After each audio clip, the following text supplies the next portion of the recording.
I am Dr. V. Shantamina, Assistant Professor of Commerce, P.V. Vanniyaperumal College for Women, Virudhunagar. In this video, we will see about the precautions to be taken by the paying banker before honoring a check. First, what is paying banker?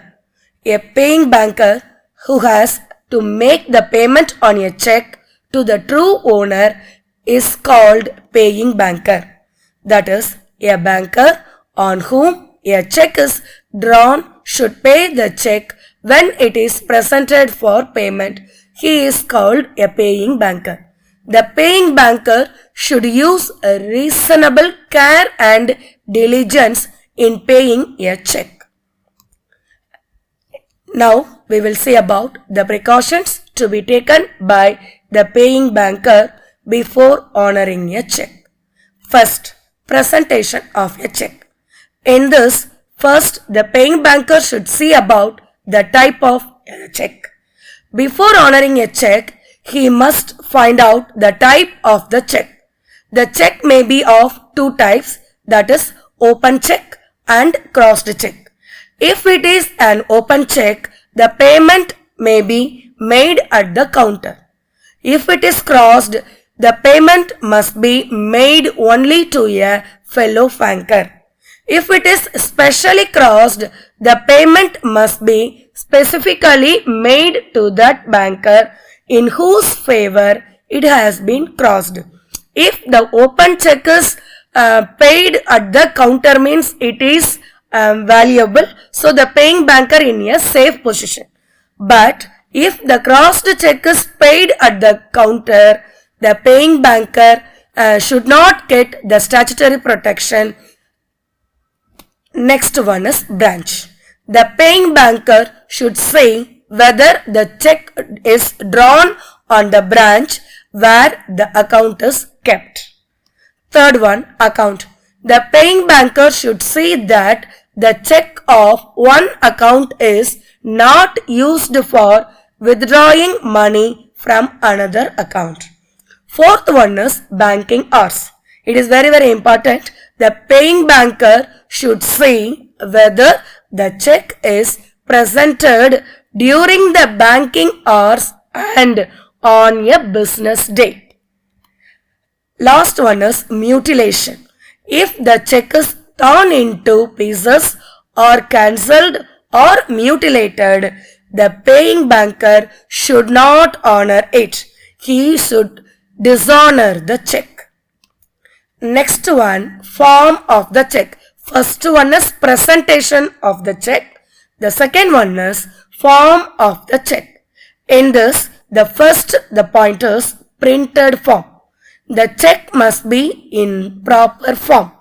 The customer should draw checks only on the printed leaves supplied by that bank only. It should not drawn on a white paper or any other papers. So it must be used the printed leaves given by that bank only. Second one is unconditional order. The check should not contain any condition. If it is a conditional one, the paying banker may dishonor it. That is, if in a particular check, if there is any condition regarding the payment, then the paying banker should not accept the check and he dishonor it immediately. Next one is date. Before honoring a check, the bank must see whether there is a date on the instrument. If it is an undated check, it cannot be regarded as a valid instrument. If a check is antedated, it may be paid if it has not become stale by the date. In another case, a check which is presented after 3 months from the date of its issue is a stale check. If a check is a post-dated check, he should honor it only on its due date. So there are 3 types of dates: post-dated check, antedated check, current dated check, and the other one is stale check, That is, if the check is presented after 3 months of time means it is stale check. It should not be honored. Next one is amount. The banker should say whether the amount stated in words and figures are the same. If the amount stated in the words and figures are differ, the banker should dishonor the check. That is, if the amount is written in words, that word only is added in the last. And if the amount is written in figures, then a stroke and a slash should be added after the amount. Then fifth one is material alteration. If there is any material alteration, the check the banker should return. If the alteration is confirmed by the order by means of his full signature, then the banker can have no objection to honor it. Third point, sufficient balance. It is very, very important. Before honoring any check, the paying banker should see whether enough amount is in the account of the customer. That is, if the funds available are not sufficient to honor a particular check, the paying banker may return it. The fourth one is signature of the drawer. The next important duty of a paying banker is to compare the signature of his customer found on the check with that of his specimen signature in the application form at the time of opening an account. So, third one is sufficient balance and the fourth one is signature of the drawer. The fifth one is endorsement. Before honoring a check, the banker must verify the regularity of endorsement.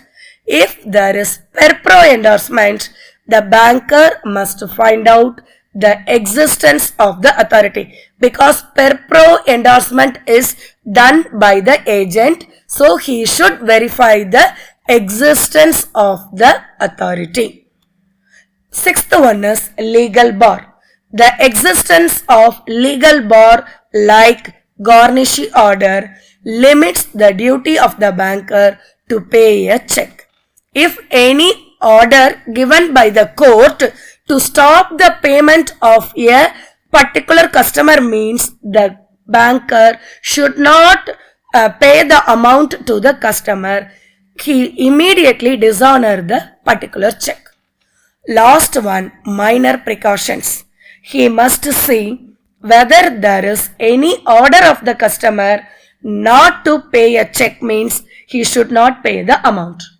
Then he must see whether there is any evidence of misappropriation of money means he should not honor the check.